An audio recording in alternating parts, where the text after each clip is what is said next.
Your sister's wedding was perfect. Mom beamed across the dinner table. When will it be your turn? I smiled, sipped my wine, and said, It already happened. You just weren't there. The whole room froze. My name is Kella Monroe. I'm 32. And if you think this is about a forgotten invitation, stay tuned. Because sometimes the real betrayal isn't being left out. It's realizing you were never really counted in. The room was aglow of champagne glasses and well-dressed guilt. Dad cleared his throat. My sister blinked rapidly, like she'd walked into the wrong conversation. You're joking, right? She asked. I set my glass down. No. Mom blinked like she'd been slapped. When? She whispered. 6 months ago, I said. A courthouse. Just us. No drama. Her face fell, lips parting with the kind of shock only expectation can summon. You didn't tell us. No, I said. Because you were too busy planning her perfect day. You didn't even ask if I was seeing anyone. They hadn't. Not once. When I got engaged, I kept it private, not out of shame but protection. Protection from the comparisons. The judgment. The subtle ways they made me feel like a spare part in someone else's fairy tale. So we eloped. Just me, Asher, and a steel blue sky. No venue drama. No seating charts. No tears from my mother about how the table linens weren't elegant enough. I had mailed a single photo afterward. One of me in my dress. Laughing. Real. No one replied. So tonight, I gave them the truth. Raw, clean, final. My sister looked away. Mom swallowed her wine like it was venom. And Dad? He finally asked something real. Is he good to you? I nodded. Yes. Better than you were. After the dinner silence wore off, Mom did what she always did when control slipped. She tried to reframe the narrative. You should have told us, she said, with that rehearsed tremble in her voice. As your mother, I had a right to be there. I raised my eyebrows. A right? I looked at my sister. You didn't think I had a right to be at yours. Remember? Because I hadn't forgotten. The missing RSVP. The suddenly lost invitation. The day of text that said, we assumed you'd be too busy with work. But I hadn't been busy. I'd sat in my apartment, alone, watching their photos flood social media, like confetti. My sister's smile, Mom's tears, Dad's toast. All while I scrolled, heart pounding, face hot, and realized they never wanted me there. Not really. I was the background sister. The one who never needed help. The one who made unconventional choices and didn't follow tradition. So, I created my own. My wedding was small. No matching dresses. No tiered cake. Just vows spoken on a windy hilltop, our hands pressed together, our eyes locked in defiance of everyone who said love only matters when it's witnessed. I didn't post it online. I didn't need their likes. Dad sighed now at the table, heavy and tired. Why didn't you tell me? He asked. I almost believed the softness in his voice. Until I remembered his toast at my sister's wedding. We're so proud to have one daughter who's finally doing things the right way. I looked him dead in the eye. You didn't ask. No one did. They only saw me when I reflected their image. But now? I was done holding the mirror. And across the table, for the first time in my life, I saw my sister's smile fade. My sister finally spoke. I didn't think you'd want to come to my wedding, she said, eyes flicking down to her plate. You always make everything about you. That was rich, coming from the girl who demanded 5 dress changes and cried over the shade of peonies. I tilted my head. Not inviting someone and justifying it after the fact doesn't make it right, it makes it rehearsed. She flinched. So did Mom. Dad picked up his fork like it was a shield. I kept going. Not to wound, but to witness. I was never going to be the sister who looked good in bridesmaid photos. Or the one who made your love story look bigger by standing quietly beside you. That's not fair. Neither was watching you all clink glasses while I sat home wondering what I did wrong. Her lip trembled, but I didn't soften, because the problem wasn't the wedding. It was years of revisionist history. Years of being labeled dramatic for speaking up. Years of being told I was too intense, too independent, too much. And yet somehow, Not enough to be invited. Mom jumped in. Well, it's over now. Maybe we can move forward. I shook my head. See, that's the thing. I already did. Without you. Her face dropped like a chandelier cracking from the ceiling. I stood up, napkin folded gently in hand. I didn't come here to explode. I came here to set the record straight. I looked at my sister. You got the wedding you wanted. I looked at my parents. You got the daughter you celebrated. Then I smiled genuinely. And I got the peace none of you ever offered. And with that, I walked out, leaving behind the only seat I'd ever truly been assigned at that table, the empty one. You said. 3 days passed before anyone said a word. Not a call. Not a text. Just silence, cold and tactical. And then on a Wednesday night, Mom emailed. You blindsided us. Your sister is heartbroken. There was no need for that scene. No need? I stared at the screen like it might blink and correct itself. That scene was me finally speaking. One truth. At one table. After decades of swallowing everything else. I didn't reply. But they weren't done. My sister posted a throwback on social media, a photo of her wedding day. Captioned, some people watch. Some people vanish. Real love shows up. The comments were predictable. Friends validating. Distant cousins chiming in. A parade of digital loyalty. I didn't flinch, because they could spin the story all they wanted. I had already lived it. Meanwhile, Asher, my husband, was folding laundry when I told him. He didn't ask for details. Just walked over, kissed my forehead, and said, Do they even know your favorite flower? They didn't. He did. Calla lilies. He planted them outside our rental 2 months before we got married. Said, now your name lives in the garden. My family never asked why we eloped. Never noticed how light I became once I stopped performing daughterhood like it was an unpaid role. I went on with my life. Until another email arrived. This time from Dad. Just 5 words. Can we talk? Just us. I hovered over it. Because sometimes the ones who stay silent after your truth erupts are the ones who finally heard it echo. And sometimes, they're just hoping to pull you back in gently before you realize you're free. I took a deep breath and typed. We'll see, you said. Dad picked a diner, neutral ground. Same one we used to go to after my violin recitals. He was already seated when I arrived, hands folded, coffee half full. For a second, I saw the Dad I remembered, steady, quiet, impossible to read. I'm not here to take sides, he said. I raised an eyebrow. You've already taken them. He nodded, slowly. I know. The silence stretched between us like fabric pulled too tight. Then he said, You getting married without telling us did hurt. I didn't flinch. You not asking where I was the day of her wedding? That hurt too.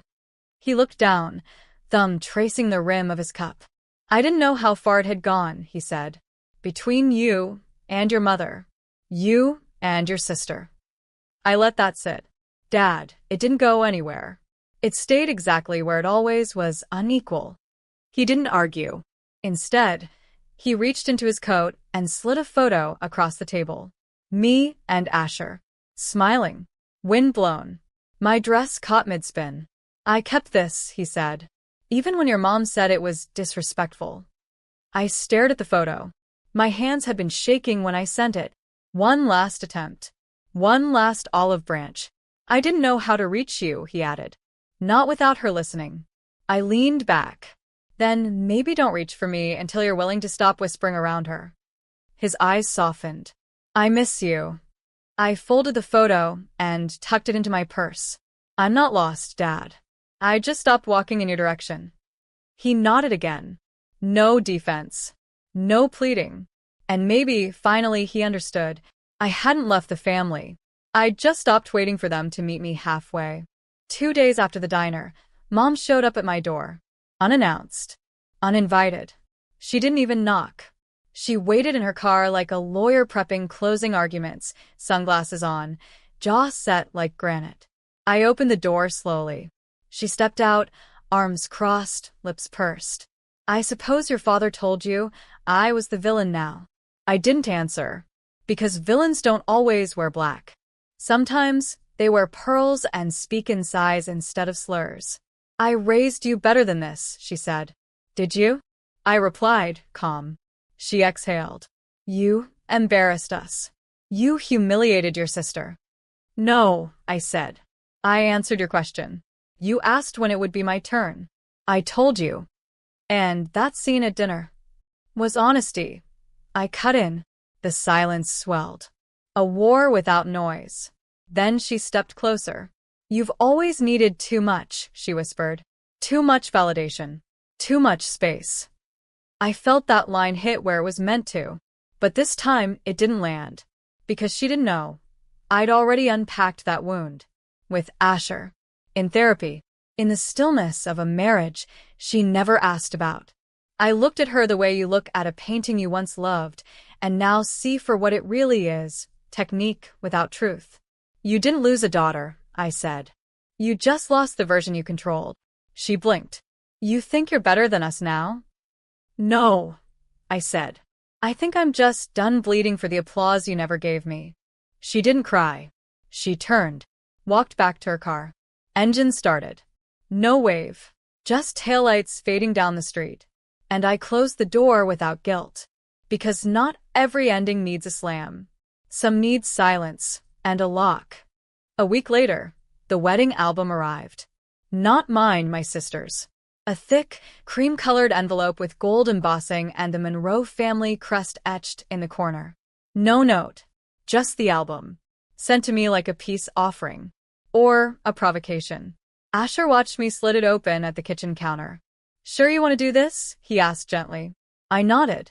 Sometimes, closure isn't about what you want to see, but what you're finally ready to face. The first few pages were predictable. Dress fittings. Champagne flutes. Dad walking her down the aisle. Then came the reception. Mom mid-toast, eyes glassy with pride. A long, scripted quote about daughters, dreams, and destiny. Then one image made me freeze. A family portrait. Everyone lined up, smiling, poised. And there it was. My name, written under the photo. Except the body standing there wasn't me. It was my cousin from Vermont. Same height, same dark hair, wearing a dress suspiciously similar to one I once wore to a graduation. They passed her off as me. Framed it. Labeled it. Posted it online. As if presence could be faked. As if truth was just a caption away from revision. Asher stood behind me, jaw tight. They replaced you, he said quietly. In pictures. No, I whispered. They erased me, and didn't think I'd notice. I slid the album back in the envelope. Didn't tear it. Didn't scream. I simply wrote one word across the front in permanent marker. Return. Dropped it in the mailbox the next morning. No note inside. No explanation. Because when someone deletes you from the frame of their perfect story, you stop being the background and start being the author of your own. You said. They never responded. Not to the returned album. Not to the message written across the envelope. Not to the unspoken truth inside it. And that silence? It didn't ache. It clarified. I stopped waiting for the apology that would never come. The revision that would never be printed. Instead, I started building something of my own. Asher and I found a little venue by the lake. Nothing fancy, just a wide porch, twinkle lights, and space for 30 chairs. We called it a celebration of honesty. Not a second wedding. Not a do-over. Just a gathering of the people who actually showed up. Old friends. Colleagues. 2 neighbors who brought homemade pie. No seating chart. No expectations. No relatives needing emotional babysitting. And when I stood in front of those 30 souls and read our vows, again, but this time aloud, I didn't cry. I breathed. Because healing isn't always poetic. Sometimes it's just honoring what was real in front of those who never made you earn love like a prize. Afterward, someone asked if my family was coming. I smiled gently. No. They already attended a wedding. Just not mine. That night, back at home, I took the last box down from the closet. Old cards. Framed quotes from Mom. A bridesmaid dress I never wore. I placed it all in a bag, not with rage, with relief, and dropped it off at the donation bin on 7th Street. A girl in line behind me said, "That's a really pretty dress." I turned and smiled. It was never really mine. And as I walked away, lighter than I'd felt in years, I realized, family isn't who shares your name. It's who never has to ask twice where you were when it mattered. "We couldn't afford presents for your kids this year," Mom said softly, her eyes darting to avoid mine. I nodded, trying to keep my face neutral. It was Christmas Eve. My twins were on the carpet, coloring the backs of leftover gift wrap, still smiling, still hopeful. I said it was fine. Said we understood. Said we were just happy to be together. Then, my sister's SUV pulled into the driveway, doors flying open like a movie scene. Her kids came tumbling out with designer boots, perfect curls, and that look that says we're the favorites and we know it. We watched as they tore into boxes marked with their names in gold calligraphy. iPads. Sneakers that cost more than my rent. Tickets to a concert I knew my daughter had quietly wished for. Wow, Santa really outdid himself, Mom beamed. I looked at my kids, still smiling, still pretending. I zipped up their coats. One button. Then the next. Then the next. Dad chuckled from behind his paper. "You know times are hard." And that was it. I packed our things, whispered something soft to my kids, and we left. No raised voices. No tears. Just the sound of boots on tile. The next morning, I woke up, poured my coffee, and opened my laptop. Typed a single post. Not angry. Just honest. And within 15 minutes, my phone began ringing. Cousins. Aunts. Even Mom. Because sometimes the truth doesn't need to shout. It just needs to be seen. My name is Sabrina Lowe. I'm 34. And if you think you know how this ends, stay tuned. What happens when the invisible daughter finally says, "I was there. I noticed. And I remember everything." My post wasn't dramatic. No names. No accusations. Just a photo of my kids that morning, sitting cross-legged on the floor, smiling over mugs of cocoa and dollar store candy canes. Captioned, "No iPads. No designer sneakers. Just love, warmth, and the quiet strength of children who are used to being last." It hit like a match dropped in dry grass. The comments came fast. Then the private messages. Then the missed calls. Even my quietest cousin, the one who never likes anything, messaged me. "I always wondered how you handled it. I see you now." By noon, Mom texted, "Why would you embarrass us like that? You made it look like we don't love your kids. You could have just talked to me." But I had talked. Every year. Every holiday. Every overlooked birthday and forgotten milestone. I talked when I offered to host. Talked when I asked for fairness. Talked when I sent handmade gifts for their grandkids and got silence in return. She only heard me when other people did. I responded with a single line. "You said you couldn't afford them, but somehow, you always find room in the budget for favorites." No reply. Just 3 little dots. Typing. Then disappearing. By evening, my sister had joined the parade. That post was passive-aggressive. "You ruined Christmas for Mom." I didn't reply to her either, because Christmas had already been ruined, when 2 kids sat quietly in the corner, unwrapping nothing but silence. I wasn't bitter. I was done. And once a mother decides she's done watching her children be made invisible, she becomes someone you can't guilt back into silence. The next day, I got a knock at the door. Not a call. Not a text. A real knock, soft, hesitant. I opened it to find my Aunt Vanessa, the peacemaker of the family. Always neutral. Always smiling. Always quick to say, "Let's not make drama." She held a tin of stale cookies and a look that said, "I'm not here for them. I'm here to clean up their mess." "I just came to check in," she said, stepping inside without asking. "You know your mom's heart is broken, right?" I said nothing. Let her keep going. "She's been crying for days. Your sister's furious. Your post made them look like villains." "Then maybe," I said calmly, "they should stop writing themselves into that role." She blinked. That fake smile falter. The moment where words start to lose control. They love your kids, Sabrina. You know that. No, I said. They love being seen loving my kids, when it's convenient, when there's a camera, when it costs nothing. She sat on the edge of the couch like she couldn't stay long, but didn't want to leave empty-handed. Why not just let it go? She asked softly. I stood, walked over to the shelf, pulled out a shoebox. Inside, 7 years of cards my kids had made. Thank you notes for gifts that never came. Drawings labeled to Grandma and Grandpa, mailed with sticky fingers and hope. Not once had they been acknowledged. I placed the box in her lap. Tell her, I said. Tell her they kept showing up, even when they were forgotten. Vanessa left without saying goodbye. Some silences echo longer than any scream. 2 days passed. No calls. No texts. Just silence. The kind that doesn't come from reflection, but from offended pride. The kind that says, how dare you expose us? Not, how did we make you feel this way? And then came the Facebook post. Moms, of course.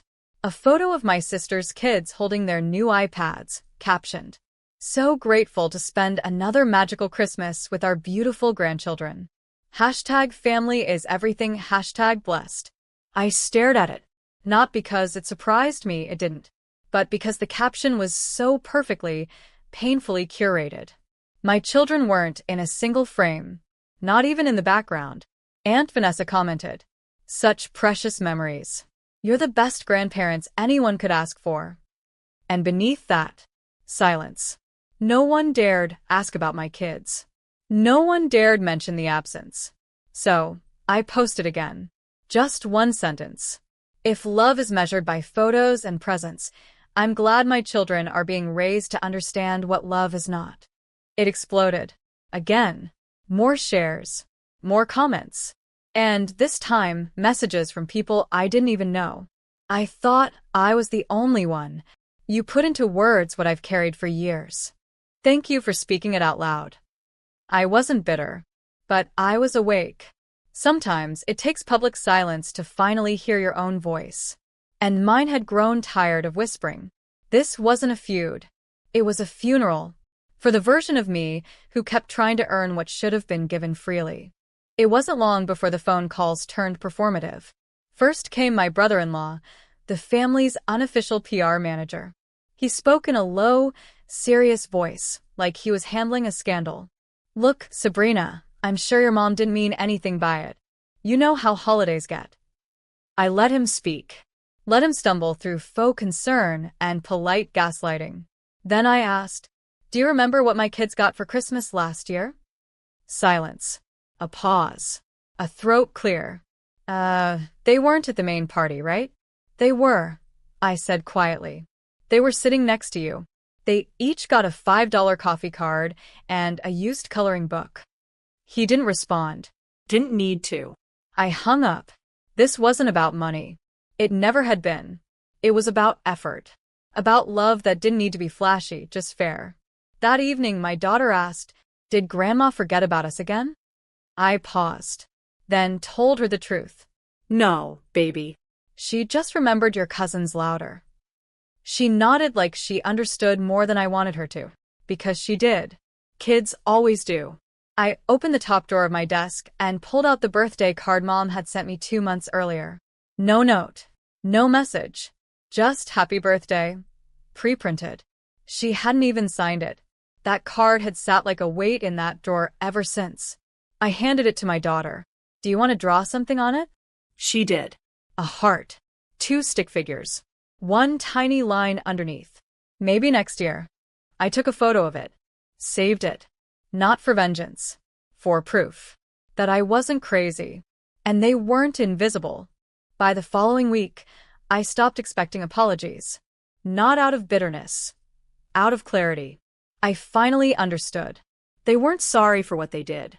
They were sorry I said it out loud. Mom sent one last message. Families have ups and downs. But making things public? That's cruel. You've embarrassed us enough. I didn't reply. But I did open a new document. Titled, what they called cruel. And I listed it. not noticing when my son spent 3 Christmases in the same hand-me-down sweater, mocking my daughter's handmade gifts while praising store-bought ones for my sister's kids, laughing when I said we couldn't afford a family cruise, telling me to relax when I asked for fairness. I wasn't keeping score. I was keeping receipts of reality. That Friday, I published a new post. Not a rant, not a drag, just a letter.